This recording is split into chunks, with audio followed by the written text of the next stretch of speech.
दोस्तों, हम सभी को होली खेलना बहुत ही पसंद है। होली का त्यौहार भारतीय संस्कृति का एक महत्वपूर्ण हिस्सा ही है, क्योंकि ये रंगों का पर्व है जो प्रेम, एकता और समृद्धि का प्रतीक है। ये भारत में प्राचीन काल से मनाया जा रहा है और इसका महत्व सभी धार्मिक और लौकिक समुदाय के लोगों के लिए है।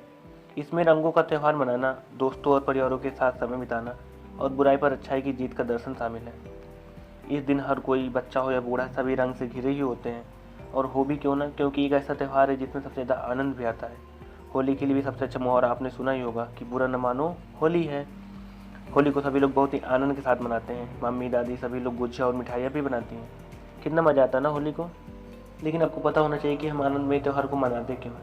आइए जानते हैं इस वीडियो में कि होली को हम क्यों मनाते हैं। इससे पहले आप वीडियो को लाइक करके चैनल को सब्सक्राइब कर दें ताकि ऐसी वीडियो आप पाते रहें। होली हिंदुओं का सांस्कृतिक, धार्मिक और पारंपरिक त्यौहार है। सनातन धर्म में फागुन मास की पूर्णिमा के दिन होली मनाई जाती है। यह दिन भगवान विष्णु के दिन के लिए भी प्रचलित है।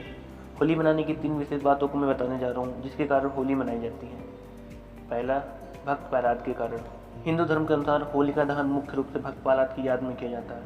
भक्त प्रहलाद राक्षस कुल में जन्मे थे, परंतु भगवान नारायण के अनन्य भक्त थे। उनके पिता हिरण्यकश्यप को उनकी ईश्वर भक्ति अच्छी नहीं लगती थी, इसलिए हिरण्यकश्यप ने प्रहलाद को अनेकों बार जघन्य कष्ट दिए। उनकी बुआ होलिका, जिनको एक ऐसा वस्त्र वरदान में मिला था, पहनकर आग में बैठने से उसे आग नहीं जला सकती थी। होलिका भक्त प्रहलाद को मारने के लिए वस्त्र पहनकर उन्हें गोद में लेकर आग में बैठ गई। भक्त प्रहलाद की विष्णु भक्ति के फलस्वरूप होलिका जल गई और भक्त प्रहलाद का बाल भी बांका नहीं हुआ। शक्ति पर भक्ति की जीत की खुशी में यह पर्व मनाने जाने लगा। साथ में रंगों का पर्व यह संदेश देता है कि काम, क्रोध, मद, मोह एवं लोभ रूपी दोषों को त्याग कर ईश्वर भक्ति में मन लगाना चाहिए। दूसरा, राधा कृष्ण के पवित्र प्रेम। होली का त्यौहार राधा कृष्ण के पवित्र प्रेम से भी जुड़ा है। पौराणिक समय में श्री कृष्ण और राधा की बरसाने की होली के साथ ही होली के उत्सव की शुरुआत हुई।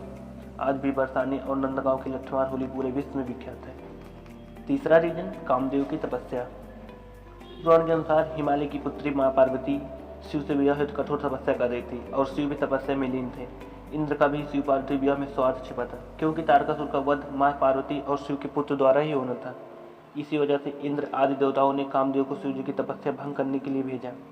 भगवान शिव की समाधि को भंग करने के लिए कामदेव ने शिव पर अपने पुष्प बाण से प्रहार किया। उस बाण से शिव के मन में प्रेम और काम का संचार होने के कारण उनकी समाधि भंग हो गई। इससे क्रुद्ध होकर शिव जी ने अपना तीसरा नेत्र खोलकर कामदेव को ही भस्म कर दिया। शिव जी की तपस्या भंग होने के बाद देवताओं ने शिव जी की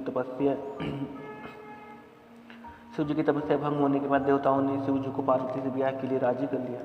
कामदेव की पत्नी रति को अपने पति के पुनर्जीवन का वरदान और शिव जी को पार्वती से विवाह का प्रस्ताव स्वीकार करने की खुशी में देवताओं ने इस दिन को उत्सव की तरह मनाया। यह दिन फाल्गुन पूर्णिमा का ही